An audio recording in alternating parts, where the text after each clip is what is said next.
کسی نے سوال کیا کہ افطاری کے وقت میں جو ہمارے ہاں دعا رائج ہے، کیا یہ سنت سے ثابت ہے؟ ہم نے یہ سنا ہے کہ جو دعا عام طور پر رائج ہے یہ مسنون نہیں ہے، کہ امام الانبیاء صلی اللہ علیہ وسلم سے اس کا پڑھنا ثابت نہیں ہے۔ بالکل ایسا ہی ہے، جو دعا رائج ہے عام طور پر پڑھی جاتی ہے، اللہم انی لک صمت وبک آمنت وعلیک توکلت وعلی رزقک افطرت، یہ دعا سنت سے ثابت نہیں۔ امام الانبیاء صلی اللہ علیہ وسلم نے اس دعا کو نہیں پڑھا، بلکہ جو دو الفاظ روایت میں ثابت ہیں وہ یہ ہیں، حضرت معاذ بن زہرہ رضی اللہ تعالیٰ فرماتے ہیں کہ ان کو یہ بات پہنچی ہے کہ آپ علیہ السلام جب روزہ افطار فرمایا کرتے تھے تو آپ علیہ السلام ان الفاظ کے ساتھ دعا مانگا کرتے تھے، اللہم لک صمت وعلی رزقک افطرت۔ یہ دعا مسنون ہے جو کہ آپ علیہ السلام پڑھا کرتے تھے۔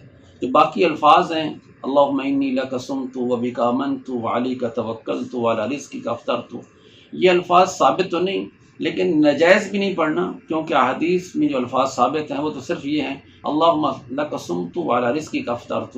باقی پڑھنا ناجائز اس وجہ سے نہیں ہے کیونکہ دعا کے اندر الفاظ کا اضافہ کرنا شرعاً جائز ہے، لیکن یہ بات ضرور ہے کہ یہ مسنون نہیں ہے۔ جیسے جیسے ہمیں یہ چاہیے کہ ہم آپ علیہ السلام کے الفاظ کے ساتھ دعا مانگا کرتے ہیں، وہ کیا ہے، اللہم لک صمت وعلی رزقک افطرت۔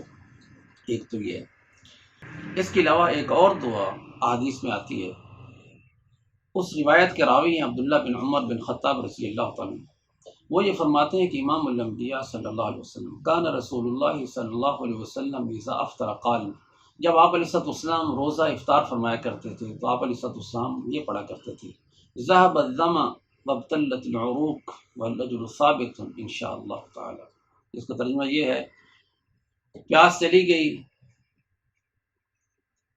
رگیں تر ہو گئیں، اجر ثابت ہو گیا۔ یعنی تھوڑی دیر کے لیے مشقت تو تھی لیکن وہ چلی گئی، لیکن اجر ہمیشہ کے لیے باقی رہ گیا۔ اس روایت کو ابو داؤد میں اور سنن نسائی میں بیان کیا گیا۔ ایک اور دعا ملتی ہے جس کو حضرت عبداللہ بن عمر بن عاص رضی اللہ عنہ پڑھا کرتے تھے افطار کے وقت، وہ یہ ہے، اللہم انی اسألک برحمتک التی وسعت کل شیء ان تغفر لی، اللہم انی اسألک برحمتک التی وسعت کل شیء ان تغفر لی۔ تو یہ تین دعائیں میں نے آپ کے سامنے بیان کی ہیں جو کہ احادیث میں ملتی ہیں، روایات میں ملتی ہیں۔ ایک تو وہ ہے جو کہ امام الانبیاء صلی اللہ علیہ وسلم کی حضرت معاذ بن زہرہ رضی اللہ عنہ کی روایت میں بیان کردہ دعا ہے۔ دوسری وہ دعا ہے جس کو حضرت عبداللہ بن عمر بن خطاب رضی اللہ عنہ روایت کی، اس میں دعا ہے۔